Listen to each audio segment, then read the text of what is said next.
I used to think my family was just a little dysfunctional. You know, the regular kind. Mom overshared, my sister was passive-aggressive, my wife had cold spells that felt like winter. I didn't think they were monsters, but monsters don't come with horns. Sometimes they smile, pass the potatoes, and say they love you. Let me start from the top. My name's Nathan. I'm 42. Married for 11 years. One kid, my son, Evan, 9 years old. I was the stable one in the family. Business owner, 2 franchises, a decent house, never missed a birthday. My sister Kelly is a year younger than me. Married to Trevor, a guy I never liked but never really had a reason not to. He was bland, polite, the kind of guy who brings a six-pack to Thanksgiving and calls it a contribution. My wife? Julia. Beautiful, smart. A little cold sometimes, but I chalked that up to stress and motherhood. Then there's Mom. Now, Mom was always different, over-involved. Told me once that no woman will ever understand you like I do. Creepy, yeah. But I grew up thinking it was just her being protective. Dad left when I was 5. I barely remember him. So, it was always just Mom, me, and Kelly.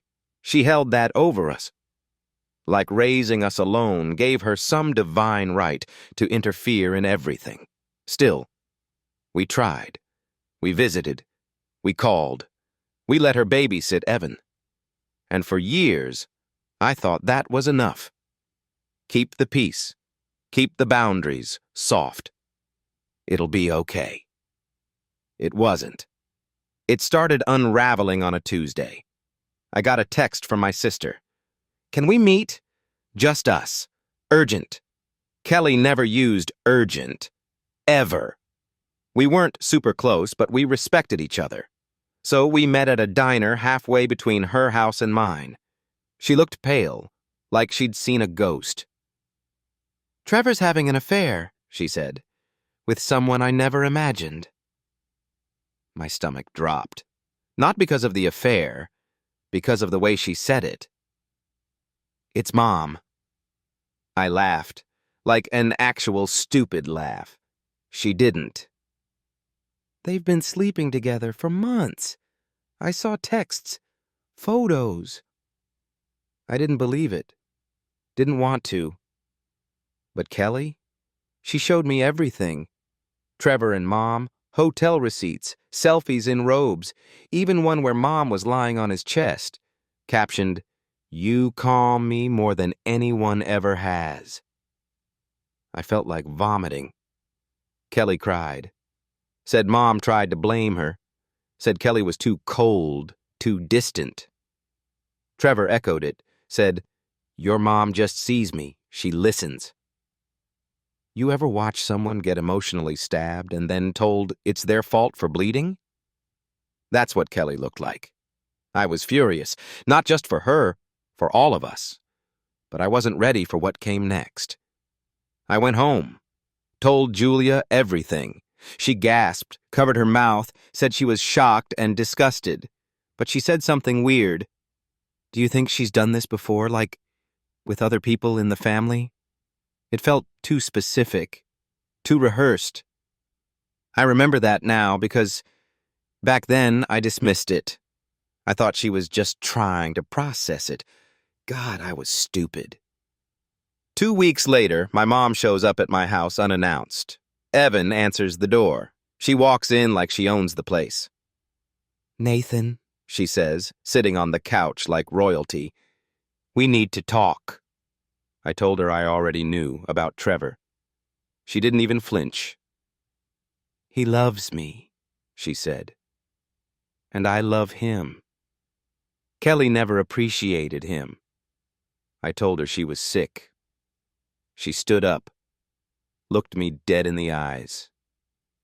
You'd be surprised what women are capable of when they've been ignored long enough. What the hell was that supposed to mean? Then she walked past me and whispered, "Ask Julia about Florida," and left. Florida? What, I go upstairs, knock on the bedroom door. Julia's on her laptop. Hey, did you ever go to Florida with my mom? She freezes, that half-second pause that gives it all away. What? No, not really. Yeah. We went to a spa weekend a couple years ago, remember? I told you. She had. But suddenly, it didn't feel so simple. I started digging, and what I found made me feel like I was living in a horror movie. I couldn't sleep that night. Ask Julia about Florida. My mother said that like it was a weapon, and it was. I waited until Julia was in the shower. Then I did what I never thought I'd do. I opened her laptop.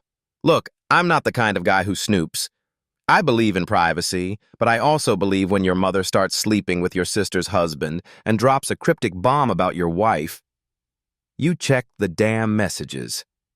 Her email was still open. She'd recently sent herself a zip file from her personal account to her other one.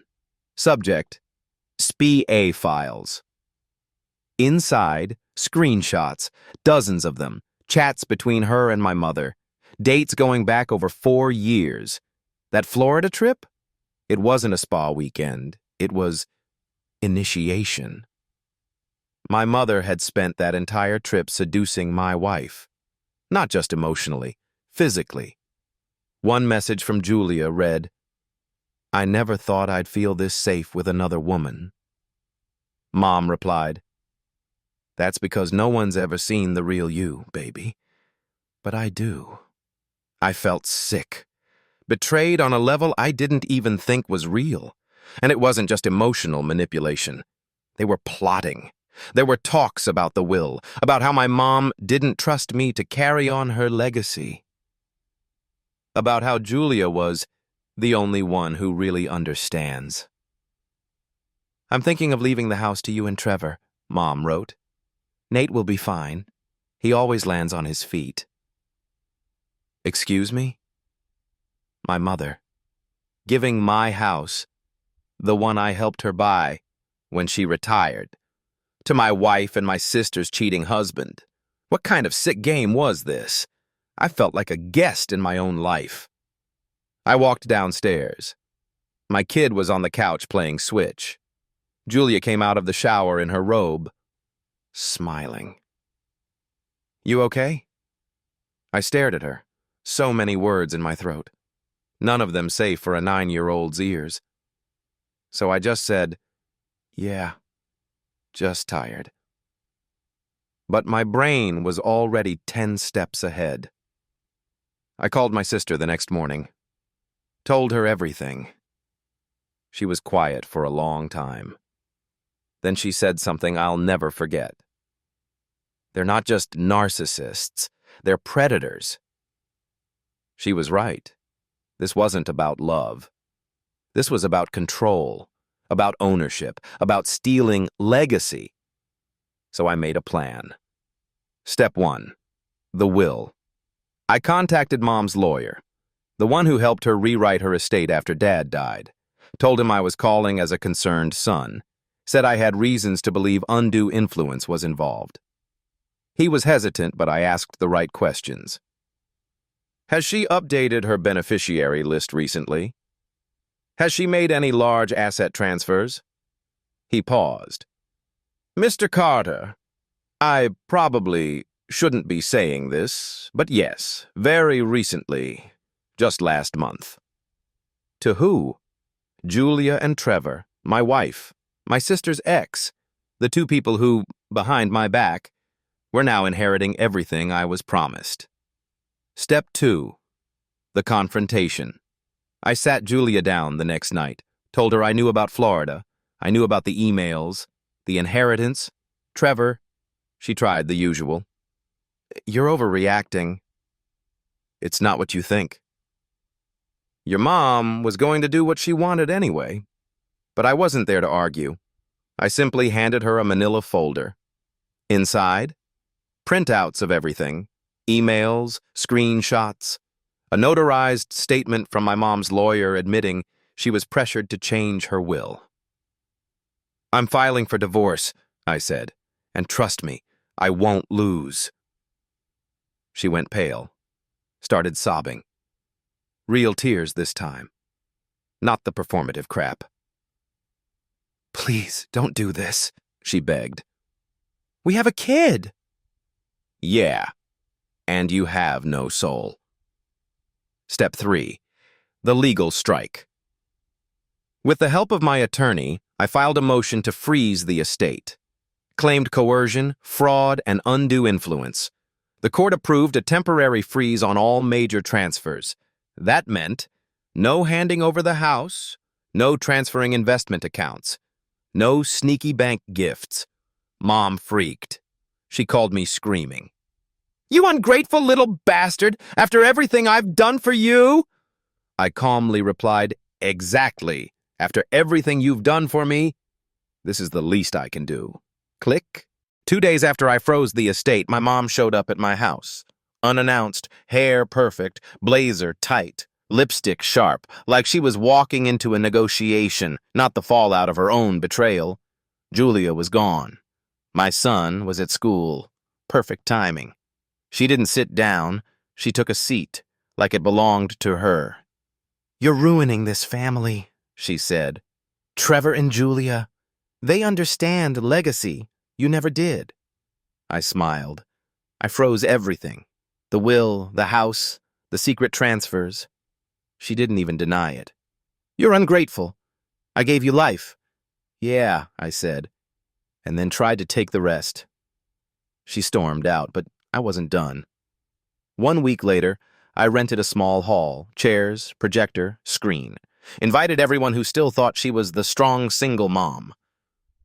Kelly and I laid it all out. Emails, selfies of Mom and Trevor in bed. Messages between Julia and Mom about life insurance, business accounts, manipulation. Silence in the room.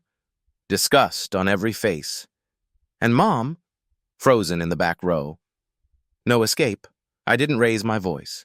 Didn't shame her. I just told the truth. 3 weeks later, court.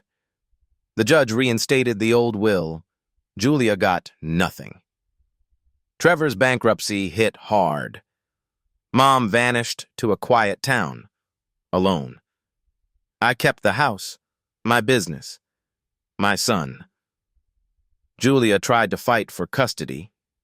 Didn't work. A year later, I met someone new. No lies, no secrets, just real. We're engaged now. My son's happy. He sees what family looks like when it isn't built on lies. He sees peace. You know what happened after I cut them off? My business grew. New clients, new contracts, no drama. Turns out, when you remove the parasites, you finally get to breathe.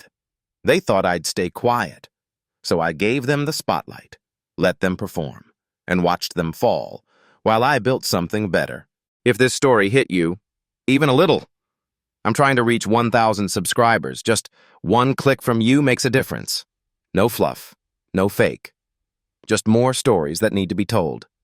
Subscribe, and let's expose the truth together.